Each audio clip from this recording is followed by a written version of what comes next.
This is Pedro Predictions. In this video I will be giving my predictions on Group B.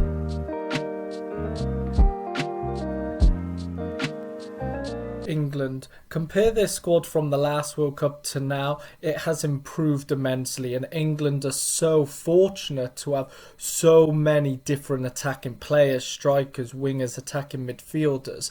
However, I feel like it's actually England's defensive midfielders that are very vital for England's overall play. England's defensive midfielders in Declan Rice and Kalvin Philips are really pivotal to England's build-up play. These players will pick up the ball from the defenders and they're quite good at carrying the ball, but they're also very hard tacklers, very committed, and they run around the pitch all day long and they've got so much energy. And actually these players are really good at disturbing the opposition's play. They're very good at intercepting, and when they do have the ball, they're very comfortable on the ball. Their distribution is great, and I believe that is a major factor in England's part of play. The fact that Kalvin Philips and Declan Rice played in all of England's 7 games in their run to the finals in the Euros 2020 says how important these players really are. Ireland are very unfortunate not to have kept Declan Rice as an Irish national. Iran. The really impressive thing about Iran is actually now that this is their 3rd consecutive World Cup, their squad actually looks stronger each time round, and the players from the last World Cup will have a lot of experience just about missing out on the knockout stage, which will help them a lot, and their squad hasn't changed a huge amount. However, I do think Iran overall will have quite a weak World Cup this time round. It's to do with the sacking of their manager and other FA structural issues going on with Iran at the moment, which I do mention in far more depth in my video about Asia's chances this World Cup. USA. It seems a bit random, but you've got so much young talent coming through, like of course Pulisic, Reina, Arison, Timothy Weah, and there's a lot more. The fact that USA missed out on the last World Cup and none of these players have World Cup experience, I do think that is a big hinder, and I think it's a factor that people don't really appreciate as much, and I think that will be USA's problem this World Cup, is just the lack of experience.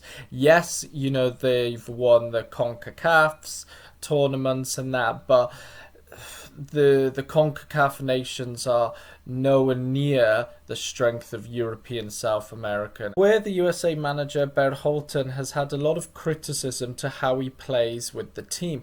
However, I do actually think him implementing a 4-3-3 is not a bad idea. He wants to utilize his depth in attack as much as possible, especially the wingers, with using that 4-3-3.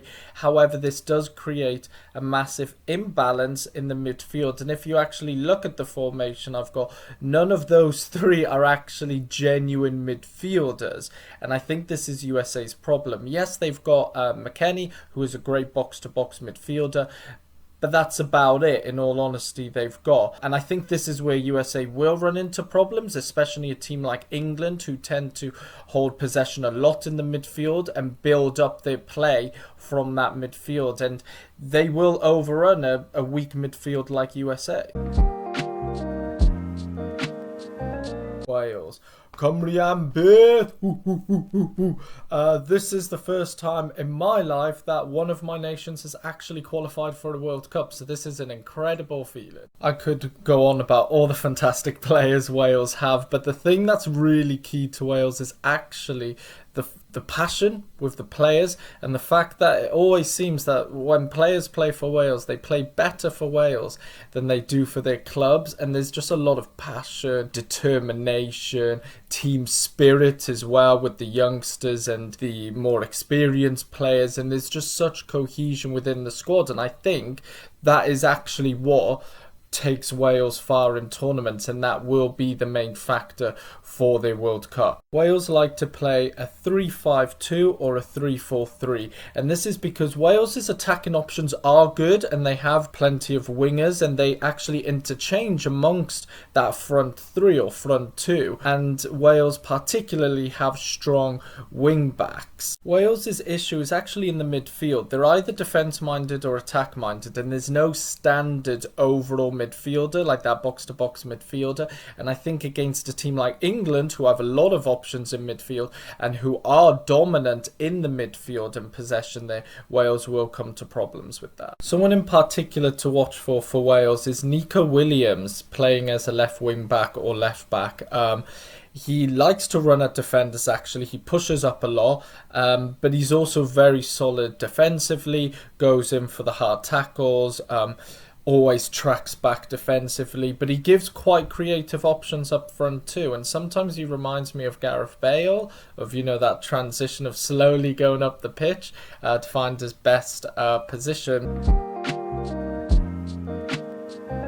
With all the factors mentioned, my predicted stand-in for Group B is England coming first, Wales in second, get into the knockout stage, USA in third, and Iran in fourth. I do think, even though with FA problems, I think Iran could pull some results, but otherwise they're going to have a turbulent tournament. In terms of the difference between USA and Wales, yes, both of them have tournament experience within their confederations, but I feel like the Wales squad have more experience within their side with the older players, and they are playing against more quality teams than USA is in the CONCACAF tournaments, and I think that will be the major difference. However, though, I do think it will be close between Wales and USA for second and third space, and it could actually come down to goal differences. There you have my predictions of Group B in the 2022 FIFA World Cup.